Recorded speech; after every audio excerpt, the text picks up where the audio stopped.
சொத்தவங்க எடுத்து வச்சுருக்கேன். கணவாய் நல்லா பெருசு பெருசாக இருக்குது பாருங்கள். இன்றைக்கி சொத்தவங்க கோரிங் தப்புங்க செய்ய போகிறோம். நான் Sivakami, welcome to Siva's kitchen. இங்கே ஒரு 5 சொத்தவங்க இருக்குது.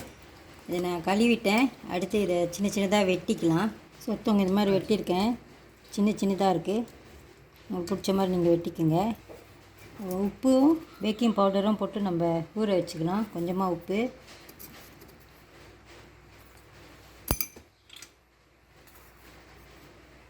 பேக்கிங் பவுடர் ஒரு அரை டீஸ்பூன் மாதிரி போட்டுக்குங்க.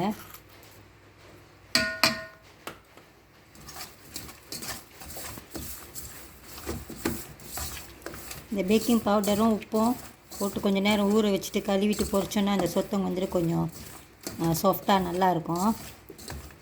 ரப்பர் மாதிரி இருக்காது. இது ஒரு அரை மணி நேரம் இப்படியே இருக்கட்டும். அப்புறமா இதை சுத்தமாக கழுவிக்கணும். இது ஒரு 15 நிமிஷம் தான் ஆயிருக்கு. இது இப்படியே நொறையாக இருக்குது பாருங்கள். நொறையாக வந்திருக்கு. இதெல்லாம் நம்ம இப்போ சுத்தமாக கழுவிடணும். இந்த பேக்கிங் பவுடர், உப்பு இது எல்லாத்தையும் நம்ம சுத்தமாக கழுவிட்டு வடிகட்டி எடுத்து வச்சுக்கணும். நம்ம அதை கழுவிட்டு எடுத்துகிட்டு வரேன்.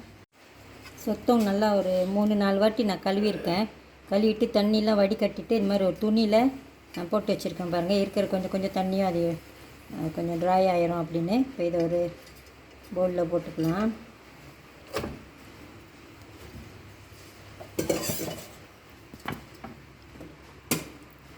இது வெள்ளை முட்டை,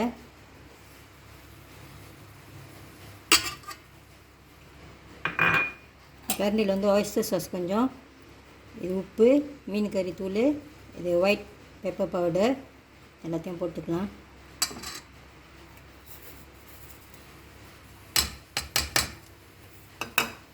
கொஞ்சம் நேரம் கலந்து வச்சுருங்க.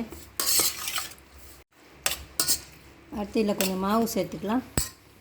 நான் இங்கே செல்ஃப் ரைசிங் ஃப்ளார் எடுத்துருக்கேன். கேக்கு மாவு எடுத்துருக்கேன். நீங்கள் கோதுமை மாவு எடுத்துக்கலாம். ஆல் பர்பஸ் ஃப்ளார் எடுத்துக்கலாம். தொப்பும் ஜாகும் கூட எடுத்துக்கலாம். கலந்து கூட எடுத்துக்கலாம். இது வந்துட்டு செல்ஃப் ரைசிங் ஃப்ளார். லேசாக கொஞ்சம் பேக்கிங் பவுடர் சேர்த்துருப்பாங்க.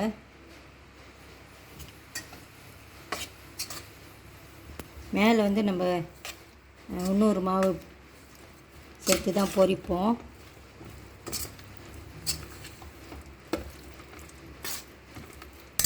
கொஞ்சமாக தண்ணி, மாவு கொஞ்சம் ஈவன் ஆகணும்.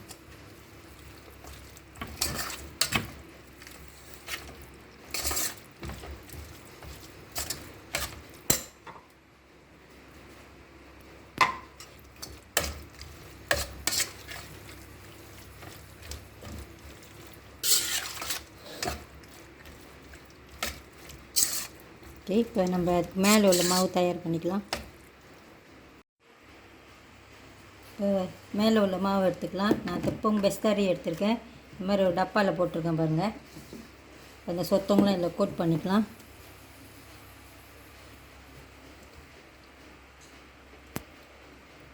இந்த கொஞ்சமாக அதில் போட்டு மூடிட்டு நல்லா மிக்ஸ் பண்ணிட்டிங்கன்னா அதெல்லாம் மாவுலாம் நல்லா மிக்ஸ் ஆகிடும்.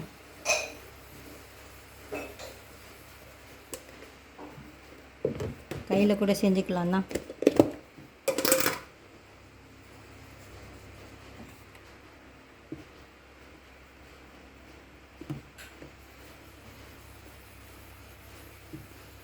அதே மாதிரி எல்லாத்தையும் முதல்ல செஞ்சு வச்சுக்கலாம்.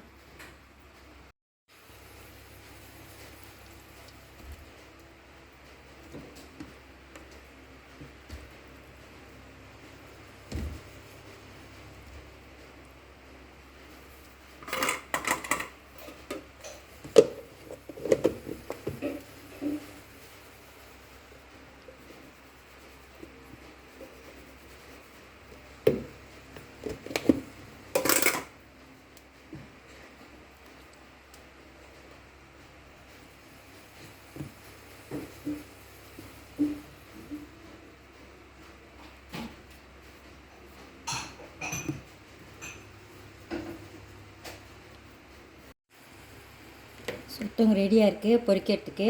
சட்டியில் எண்ணெய் சூடாயிடுச்சு. இப்போ ஒன்று போட்டு பொரிச்சிக்கலாம்.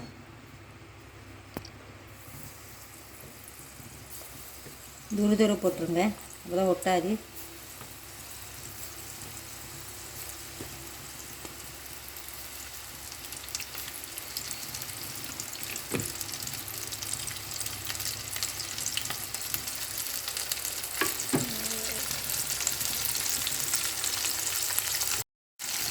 கிண்டி வச்சுடுங்க.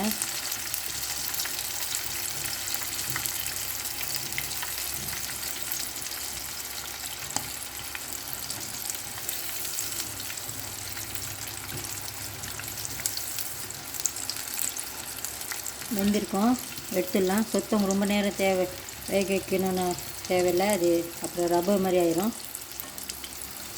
நல்லா கிறிஸ்பியாக நல்ல ஒரு கலரில் வந்துட்டோன்னா இதை எடுத்துடலாம்.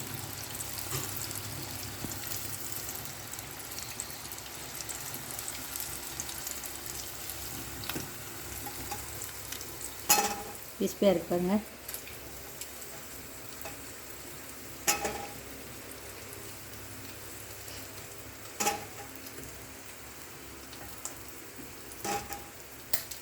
அதே மாதிரி எல்லாத்தையும் பொரிச்சிக்கலாம்.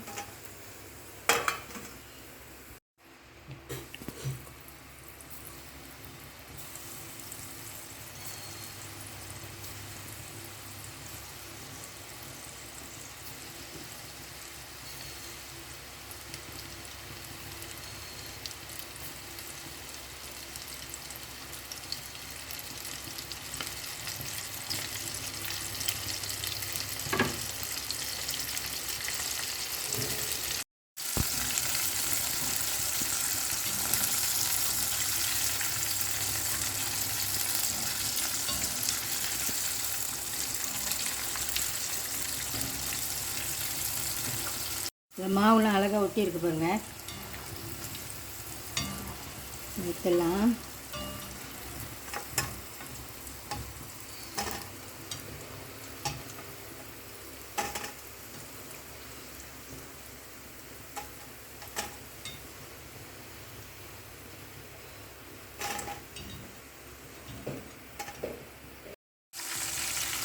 இந்த மாதிரி பொரிச்சிங்கன்னா அது தெறிக்கல பாருங்கள். எண்ணெயில் போட்டோன்னே அது தெறிக்கல. எப்பயுமே நம்ம சொத்தம் பொரிக்கிறப்ப அப்படியே தெறிக்கும் இல்லை எண்ணெய்.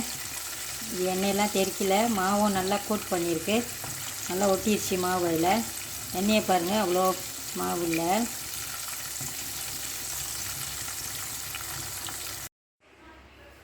இது எவ்வளோ அழகாக இருக்குது பாருங்கள், நல்லா கிறிஸ்பியாக இருக்குது. மாவுலாம் நல்லா அழகாக அதில் ஒட்டியிருக்கு.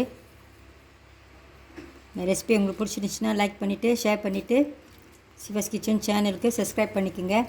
தேங்க்யூ ஃபார் வாட்சிங். நான் ஒன்று சாப்பிட்டு பார்க்குறேன், நீங்கள் பாருங்கள் அது எவ்வளோ கிறிஸ்பியாக இருக்குன்னு.